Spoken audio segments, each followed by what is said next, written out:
Hello and welcome to Positive Talk, where last week we know we're celebrating International Women's Day and we're still continuing with the celebrations. And today we are graced by the SAFE's Executive Director. In our second segment, we are going to hear from one CEO who has excelled in Zimbabwe, as well as a medical practitioner who's going to be telling us about health issues pertaining to women. Mrs. Chingandu, welcome to Positive Talk. Thank you.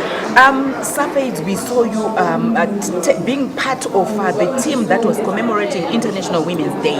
Why SAFED is taking such an interest? Because SAFED is an organization that works with young women. Women are very important for our work. In our HIV work, as you know, women are the most affected by HIV. And part of the reason women are most affected is also because of the gender issues that are not being addressed. And therefore, International Women's Day gives us a moment to stop and reflect on our work and ask ourselves critical questions. Are we delivering for women? And this is what, it's a time to take stock. So are we delivering for women? Partially is my answer. We are delivering partially. For the woman who is living in Zarabani, for example, we still haven't given her full emancipation. We are working towards it, but we still have women that are dying in childbearing. We still have young women in early child marriages. We also still have just young girls who don't have sanitary wear. So the battle is not yet won. The battle is not yet won, and we are saying Women's Month, Be Bold for Change, being the theme for International Women's Day. How can women be bold for change? Be bold for change. As you notice, that theme is very personalized. It's talking to the woman as an individual. You need to look at your life circumstances. You need to reflect on your life circumstances. And if you think it's wrong, it's wrong. And if you think it needs to change, it needs to change. And then you need to be bold for change, because it's not easy to change some of our circumstances. But we have to work hard, and we have to support one another, and we have to give each other the skills, the space and the resources to be able to make those changes.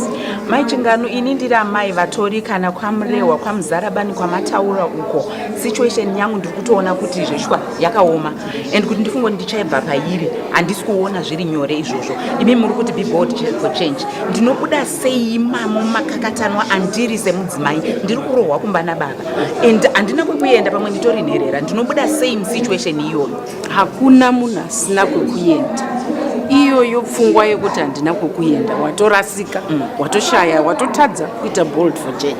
Because wakabvepi, hauna kuzvarirwa pamurume uyu, wakasangana nemurume uyu wakura, saka chaunogota hauna kwekuenda chii. Ko hauna maoko here, hauna makumbo here, hauna madziso here, hauendi kunoshanda here. Vadzimai akawanda vari kugara mumacircumstances iwayo nekuti hanzi handina kwekuenda. Zvinobva kupi kuti ugozoti hauna kwekuenda? Kuti uwe nemusha kunga wauwakaka, ipapo pauri ipapo wakatovaka. Kana dai ukabva ukaenda ukanoshanda ukanotanga pamwe unowaka. Asi ndinogara ndichitaura kuti handikurudziri kuti kubva pamurume ndiyo answer, because kune madomestic act ako. Unoenda kumapurisa, unomuripota. Tinokanganisa nekuzoti ukaripota baba wakasungwa mangwana ndiwo wadzokera futi hanzi chivaburitsai. Aiwa, rega vamboenda 2 weeks idzodzo. Kana vodzoka munogarisana zvakanaka chaizvo. Saka hapana need yokubva pamusha pako vasungise. Yes, mazvinzwa hanzi ungazoti hauna chekuita sei, hauna kwekuenda sei, maoko utori nawo. Saka when we are talking about being bold for change, ipapo paufunga kuti wakasungikana ukaona wakukwanisa kubva, that's being bold for change. Mai Chingandu, matiudza imimi how women can be bold for change. Totarisa kumaruwa, ndoda kutarisa vasikana vechidiki mumabasa vari kutanga. There are some who are even exposed to sexual abuse, being offered carpet interviews. When we are talking about being bold for change and we want these young girls to break the glass ceiling, how can they do that? The main problem is women have to stand together. If one woman says no to the boss, the next woman needs to say no, and the next woman, and the next woman. If one woman reports sexual abuse, the next woman needs to report. The next woman needs to say, yes, it also happened to me. It is when we, as women, we have these different approaches to situations that we don't win. And you can change as many jobs as you want as a young person. How is it going to help you? You'll find another man. You'll find another a rapist. You'll find another person who wants a carpet interview. We have to stand together and say no. And if it happens to me, I will report. And if we report one or two CEOs, it will send the message around that this can't be done anymore. Women are not going to tolerate that. It is women who accept and do it who let other women down. And yes, it's Women's Month, Maishingantu, but we also see or know that men have a role to play.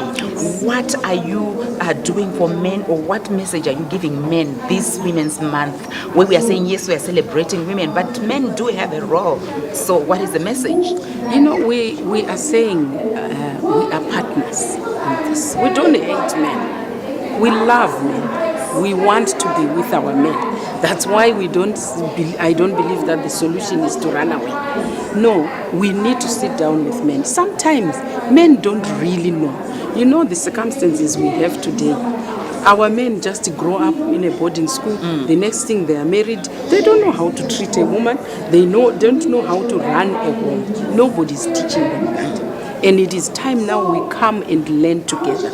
I have seen and I've been very happy with some kitchen teas where they are now inviting both men and women to learn together. We have to start learning together. Where is the school that teaches men what to do in a marriage? It's not there. So we must not condemn them. We must give them space to learn, and we must take those that are role models to work with other men and share and pass on the information. And when we are looking at catching them young as surveys, what are you doing to ensure that you do catch the adolescent boys and girls through this journey of saying we want to achieve gender parity as a country or as a region? We have programs that we are implementing in school. We support school clubs. In the school clubs, we focus on gender transformation. Gender transformation allows the young people to learn from a young age about equality, about treating women better, about stopping in a school setup to joke about girls. It's important to have gender equity, which is sharing equally. So your last words to Zimbabweans when we are talking about Women's Month, International Women's Day from Safe's? And this is Women's Month. This is a time to recognize women. Please, men, just like you do on Valentine, titengereiwo maruwa. Tatakangomirira mwedzi wakutonopera maruwa asati auya, machocolate haana kuuya. When are you going to appreciate us? Just appreciate us. You know, I was really wanting us to have a day in a life of men when there is no woman. I think patinodzoka taiwana dzimba dzakazara maruwa. Tikungoda kuappreciate for what we do every day. Powerful words there from Mrs. Chingandu, and I'm sure the men you are challenged. Antipewo maruwa kuma chocolates acho aripo. Zuwa rakutopera mwedzi wakutopera muzotipawo rini. Join us after the break. We'll continue with our discussion.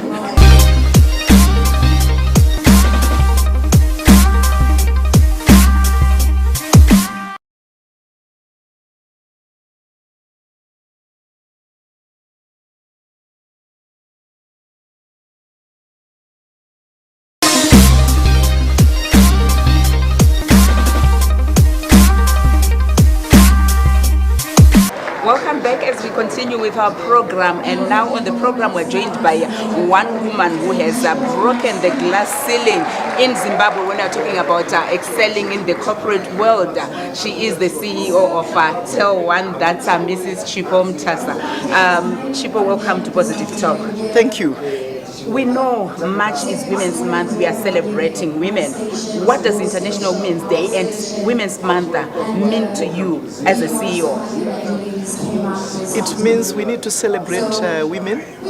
We need to celebrate what we've done, what we aspire to do, celebrate each other, appreciate each other, and aim for better things for ourselves. I'm sure for every woman out there, when they're looking at you, you are one woman that is talked about because of the achievements that you have done, but still remaining humble, still remain reachable to a lot of young women who are inspired by you. How can they walk those steps until they get to where you are now? Well, I think achievement is relative. One has to have goals in life, and once you attain certain goals, you move on again. So when people say that you've achieved, it's only a relative term from their own view. And the other thing that one has to bear in mind is that you don't achieve alone. Being a leader in an organization, there are so many other people who work with you. You have so many other stakeholders who contribute to the success of the organization. So it's not really because I am the person I am only, but it's because I have a big team of people that I work with, and I owe it to them. For young people in Zimbabwe, they want to know the journey that you actually walked to be who you are now. Because we know you have said, yes, you've got a team of people, but looking at you as Chipo, Yes. how did you walk this journey? Any challenges that you faced, how did you overcome them to be where you are now? Well, challenges are always there in any situation, in any work. But that's where we are called upon to overcome our challenges, to see beyond those challenges, and to look at the possibilities. I was very inspired by Chichi Bismarck just now when she was talking about women looking beyond just our problems and talking about our problems. We need to be open to look at possibilities around us. And probably maybe I do a little bit of that. Sometimes I also whinge and mourn, but I think more times we need to look out, reach out, look at other people who can inspire us and learn lessons from them. So in my work, I've always looked up to certain people. I've always also looked up to certain resources to help me. And I think that really is a key source of strength and inspiration for me. Looking at Chipo, yes, we have young people or even some women who are saying, Chipo is my role model. Who is your role model? Who are the women? If you're going to name 3 women that you would say, these are the women who have inspired me to be who I am. Well, in my work, I think the first woman who inspired me to be who I am would be my mother. My mother is a very strong-minded woman. She's a woman way back in the 60s who was so confident, who knew her space and who would speak out. And she's always been a very strong-minded person. So that is the very first woman who really inspired me. The next woman who inspired me was back then at high school, was my high school teacher. She was Mrs. Nabudere. I think she was Ugandan. Very good teacher. She was actually teaching us maths, physics, all the sciences. And one day, Mrs. Nabudera, I will never forget that. She saw a very funny novel on my bed. So she then says, you know what, Chipo? It's Abbott that I want to see you reading, not these funny novels. And if you really want to get somewhere with your life, really be a bit more serious. And I think that was a turning point for me. So I will always recall those moments. And then the other woman who did inspire me was actually my school matron. You know, she would teach us the most humiliating of roles. We had to scrub the toilets. We had to clean all sorts of funny places back there in the boarding school. Little did we know that all these things would build you up and give you the necessary foundation. So from a foundation stage, I would say these are the 3 women. They are not women that you will see in the newspapers. They are not women that you would see maybe making the headlines anyway, but they did make a mark in me. For me, that is quite inspiring. You know, whenever we are talking about women who inspire us, we are always looking at these big people, you know, but hearing from Chipo's story, you know, it's her high school teacher, it's her mother, it's people who grounded her early stages of her life. And I'm sure for us as women, it's important to be asking ourselves, what role are we playing in ensuring that we do make a difference in the next person, particularly those who are younger to us, because we're talking about being bold for change. Then coming to you again, when you're looking at the challenges that women face, how best can we overcome those challenges? Because we have a number of women who will then give up. But when you're looking at you, yes, you have said challenges are always there, but we can see you overcame them. How best can women overcome those challenges that they encounter, be it at community level in the rural areas, be it within the workplace, be it even at school? All right. I think we must be thankful firstly to our government. They are very positive about women's empowerment. It might not be visible from a day-to-day activity for us as women, but you do see that there's a lot of will and there's a lot of support for women empowerment. Even our very constitution talks about women being able to take up positions of leadership in various roles. And this, I think we need to be thankful to our government, to our president, His Excellency, that they have stipulated that women are an important facet of our economy, of our society, of maybe even leadership in Africa and the rest of the world. So that alone for a woman should be something that you should hang on to. And then the next, I think, is that we need to continuously educate ourselves. We need to remain relevant.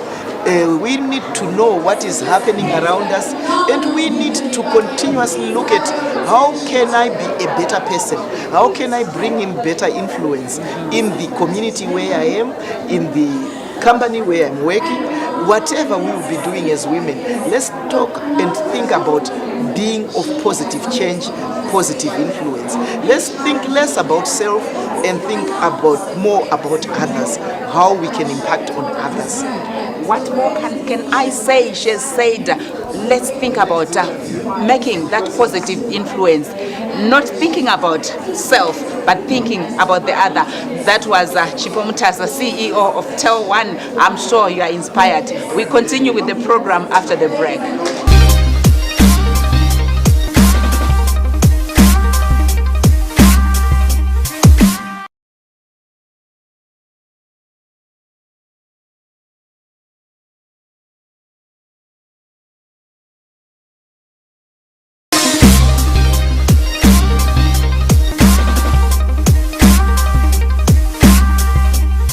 Welcome back as we continue with our program, where we are still in the celebratory mood. International Women's Day, Women's Month, running under the theme Be Bold for Change on the program. Like I promised, we're now joined by a medical doctor. As women, there are a number of health issues that we normally have, particularly these days where you hear this woman has cervical cancer, has got this type of cancer, has got this type of illness, and 3 months down the line, the person is losing their lives. I'm sure she's going to help us. Dr. Landman, welcome to Positive Talk. Thank you.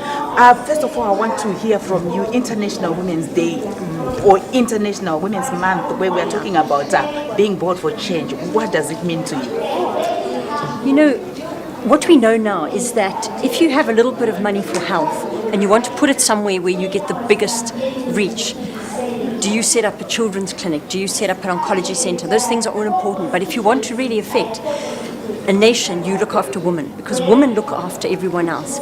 And so it's critical that women stay healthy. And it's a reminder that women are the engine that really drives the nation, and that we need to look after them. Yes. She's saying women drive the nation and we need to make sure they are healthy. Dr. Landman, one issue that is worrying in Zimbabwe at the moment that women have really asked me to talk about is the prevalence of a number of cancers that we are seeing now, almost like there's an outbreak. Yes. Why is that situation like that, and what do we need to do? The commonest cancers in Zimbabwe in women, number one is cancer of the cervix. Cancer of the cervix is particularly important because it is so preventable. Really, no woman should die of cervical cancer because there is a long precancerous phase in which it is very easy to detect the cancer and treat it, long before it even becomes stage 1 cancer. We have a pre-cervical, precancerous stage. Secondly, we now know that cervical cancer is caused by a virus called the human papillomavirus, and we can vaccinate against it. So the word to get out to women is go for Viac or for pap smears.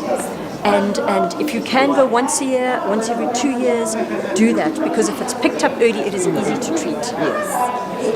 But the question, Doc, is why are the cancers so prevalent now? We never used to hear about those. And usually, 4 women that I know, just 2016, they lost their lives. When they went, they told you are stage 4 already, breast cancer.